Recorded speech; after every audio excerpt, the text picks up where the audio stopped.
In the Czech Republic, there are 4 mysterious houses that I have always found very fascinating. They all have a very strange and eerie history to them, and so I knew that sooner or later I would have to talk about them. And well, the time has come now, so go grab yourself a Japanese green tea and let's get started with today's episode.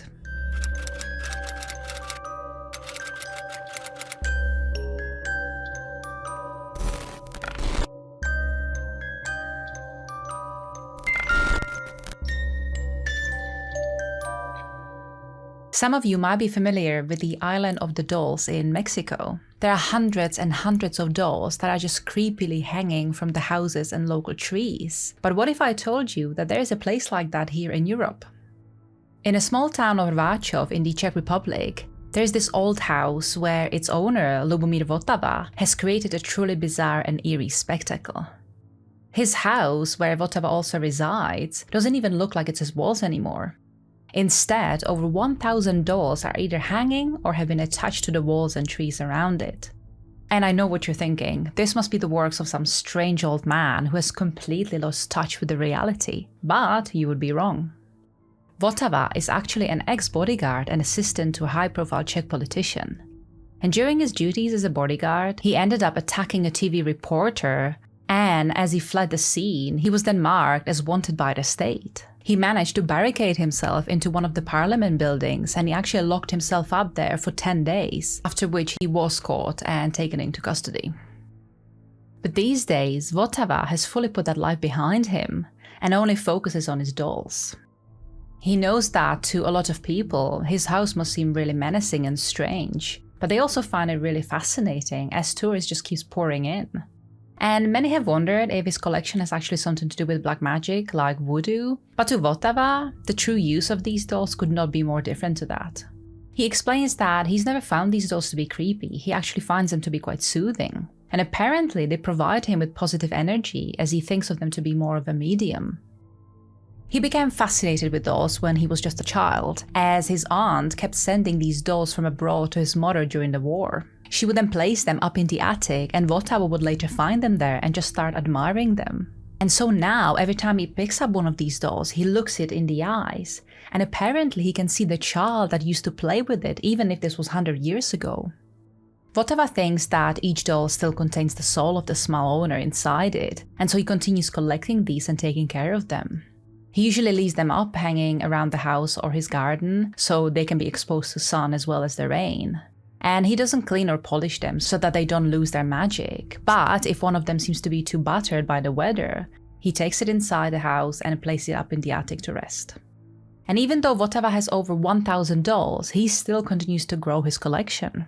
The locals, as well as the tourists, bring him dolls all the time, and so it's not unusual for him to find new dolls sitting on the porch in the morning, waiting for him to be added to his ever-growing creepy collection.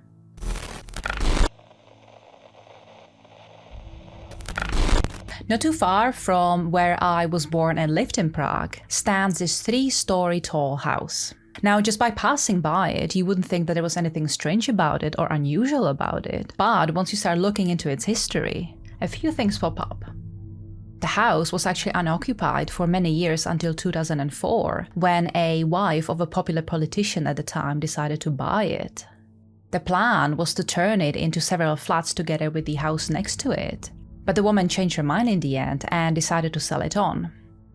It was then bought by the owner of the other house that was to become flats as well, but the new owner didn't manage to hold on to it for too long either. Due to poor business decisions and finances, both houses were actually lost, and the ownership were transferred onto the local trustee who eventually could start a new bid for it and sell it onwards. However, that still has not happened, and so it's been empty ever since. But then, in 2015 and 16, 4 fires broke out mysteriously. Now, the speculations of course are that there must have been some homeless people squatting inside it, and they maybe tried lighting up a fire and it got out of their hands, and so the fire spread and burned the whole place down. But truth to be told, we are not 100% certain of that. You see, the house has never really kept the same owner for too long. And so it's entirely possible that something dark could be lurking inside it, and that every time someone new tries to stay in it, the force fights back and starts a new fire. These fires happened in February and June 2015, and then again in May and September 2016, and they managed to deal massive damage to the entire building. There are people living next door who are absolutely terrified to go to sleep, because they simply didn't know whether they would even wake up again in case another fire broke out. These days, people are sort of scared to go anywhere near it, because they just don't know how safe it is to be around it. And it is still very much empty, and people have reported seeing many rats roaming around it. The trustee has done nothing about the situation, and even the recent 40 million refurbishment to the local area has not helped it in any way. The locals feel like it's a lost cause. They have been requesting for the authorities to do something about the situation, because it does pose danger to the public and people living around it. But so far, nobody has helped. And so it seems like it's just a matter of time before another eerie and mysterious incident happens and adds to the dark history of this house.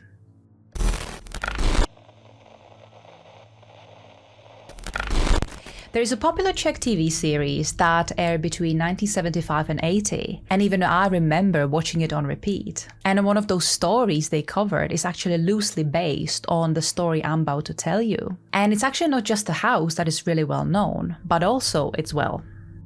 On the night of 13th of February 1968, a soon-to-be 29-year-old man named Stanislav Jelínek entered his bedroom, which was located on the ground floor of his family home near Prague. He was feeling very tired and achy that day. Since young age, Stanislav was suffering from cerebral palsy, and recently it all started rather getting to him. His left arm and right leg were getting weaker and weaker, and so Stanislav picked up a book and laid on his bed, thinking he could take his mind off the pain that way. At around 10 p.m., Stanislav heard his parents, Maria and Stanislav Sr., head up to their bedroom, and after that, the house fell silent. But about half an hour later, Stanislav heard this piercing scream that was coming from up above him, and he recognized the voice was his own mother's, and so Stanislav didn't hesitate and shuffled up to the master bedroom, but when he entered the room, he knew he was too late. Lying on the floor with her head split open was his mother. His father was standing in the corner of the room and was clutching this large heavy club in his hands, and he was muttering something to himself that Stanislav couldn't make any sense of. And absolutely everything in the room was just covered in blood.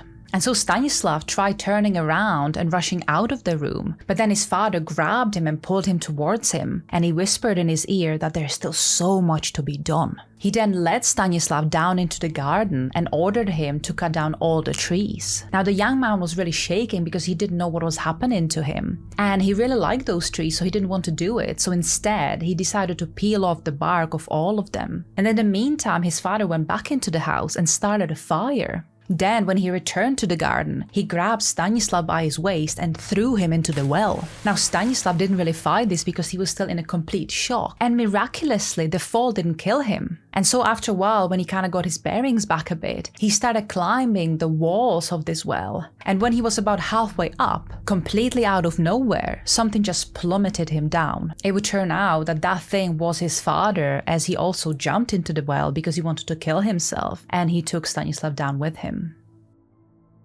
At 4 a.m. the following morning, sirens could be heard blasting through the village. These were the police and firefighters, and they were all heading to the one house that was all up in flames. When the police got to the scene, they found that the house was now mostly collapsed from the fire.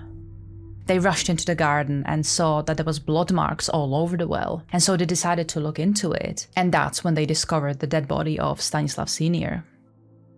When the fire was put out, the firefighters would also find a badly burned body inside the house. It would take some time, but it would ultimately be determined that it was indeed the body of Maria. The same morning, a pair of onlookers found a bloody young man sitting by a fence several streets away from the house. This, of course, was Stanislav Jr., and apart from having some smaller injuries, he seemed to be fine. Now, what's really interesting about this case is that Stanislav Jr. kept changing the version of his story several times. The version I have just told you comes from official records, but there were several other variations of the story. The young man actually tried committing suicide 3 times, including the night of the events, because some of the injuries he had on him, especially all the long cuts on his arms, were self-inflicted. So the question is, was it really the father who first killed the mother, then he lit the house on fire, threw his son into the well and then killed himself? Or was it actually Stanislav Jr. who orchestrated this whole thing and then made everyone believe that it was actually the works of his mentally unstable father? Or was it something completely different that was lurking in the walls of the house and actually took over the killer and made him do all these terrible things? Also, how did the young man, who was suffering from cerebral palsy, manage to get up from the well and end up several streets over from the house? When Stanislav was assessed by psychologists, they suggested that he had psychopathic tendencies. He was also definitely having strong episodes of depression, and on top of this, had this need for self-realization, which, considering his upbringing, made a lot of sense. Eventually, Stanislav Jr. tried selling the rights to his story for 20 million Czech crowns, but as this case has officially been closed and all of its members bar one were deceased, nobody was really interested in buying those from him. During the investigation, and even years after, there were multiple witnesses coming forward with all sorts of information about the family. Apparently, Stanislav Sr. had a short temper and was very quick to start an argument or even a fight. He got into several fights with his neighbors, and during an especially heated one, ended up stabbing a couple of men with a knife. Himself and the two men would end up in a hospital, and Stanislav Sr. would be unable to return to work due to his injuries. There have been remarks made about the mother, Marie. She was supposed to be this really nice and quiet woman who had surprised everyone by marrying Stanislav Sr. Apparently, she had many other suitors available to her, even those who were of much better position than her chosen one. And soon after the marriage, Maria seemed to just grow sadder and sadder by the day. And there were even accusations of domestic violence.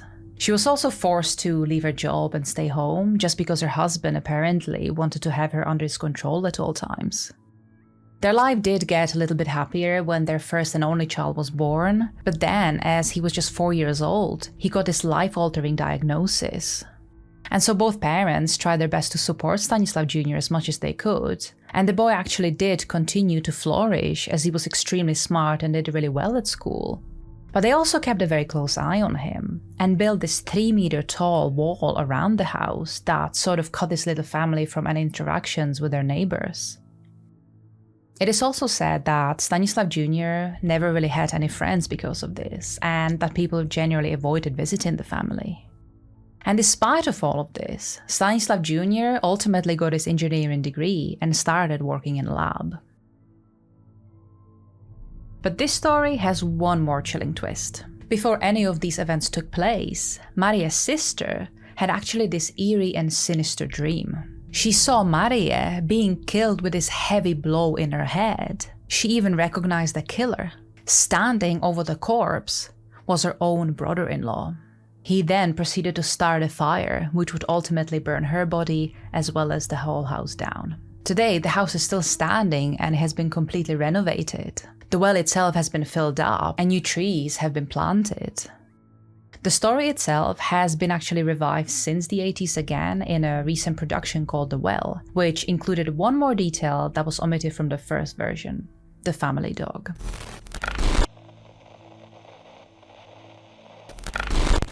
Some houses don't need to be large to conceal dark secrets, and this is especially true for this place that has seen some very grim and extremely disturbing events take place. This house is actually the smallest one in the village of Otin, and the locals are convinced that it's haunted by its former owner, Jakub Jeřábek.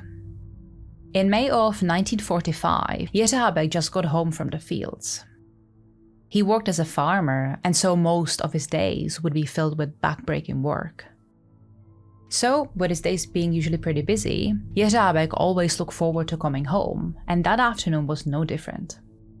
Except as Jeřábek was changing from his work clothes into something more comfortable to wear around the house, he heard a knock on the door.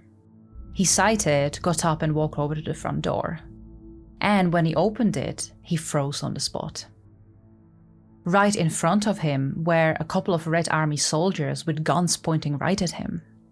One thing you need to understand is that Jeřábek's ancestors were actually of German origin. And even though he now lived in Czechoslovakia and actually owned the house he was currently living in, Due to the recent political movement, people like him were actually all being ordered to move.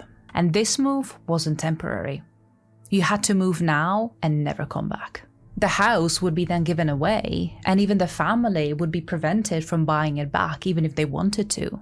Now, this actually happened within my family as well, and let me tell you, it is very disheartening and extremely upsetting.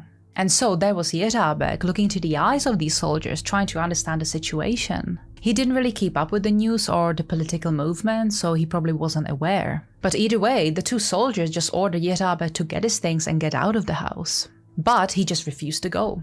And so one of the soldiers stepped into the house and grabbed him and pulled him out of the house and started walking him into the yard. There, they forced him on his knees, and without any warning, they shot him in the head.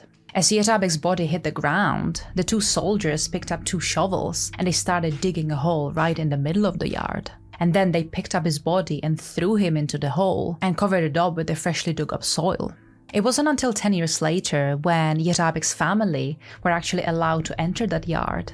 And so they started digging up, and eventually when they found his remains, they placed them into a paper box. And then on a bike, they transported the remains into the local graveyard where they held a small funeral. But since Yerabek's death, the locals have actually started spotting strange things happening around the house. Sometimes they could see a shadow pass from window to window in the house, and some household items start to go missing.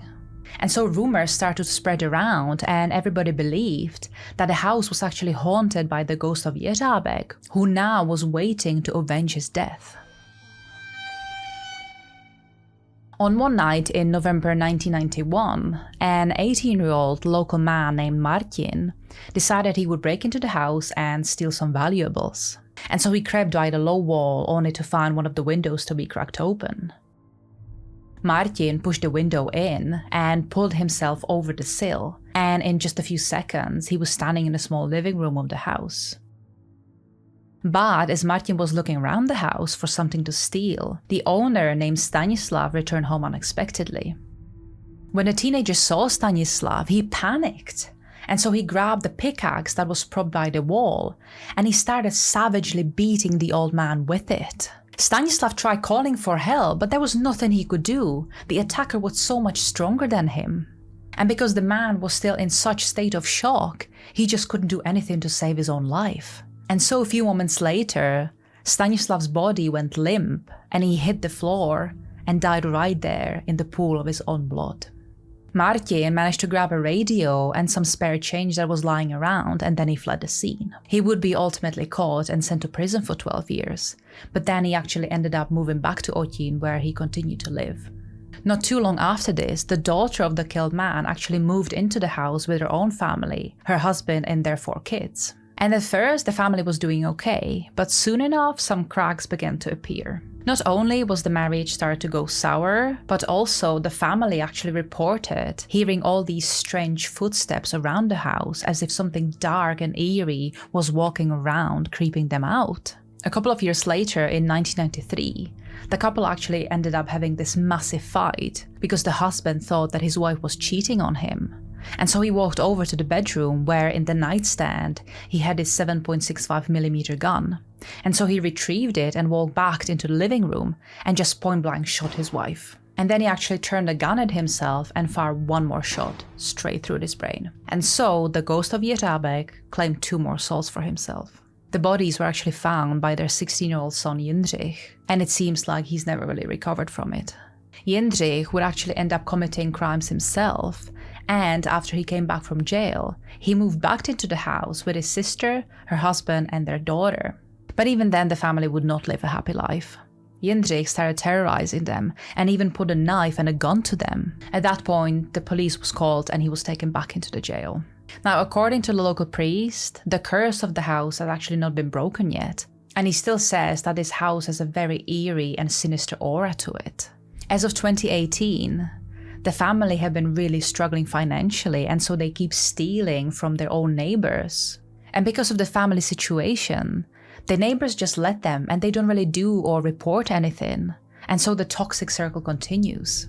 And as for the curse, well, only time will tell whether Yerabek will claim more souls for himself.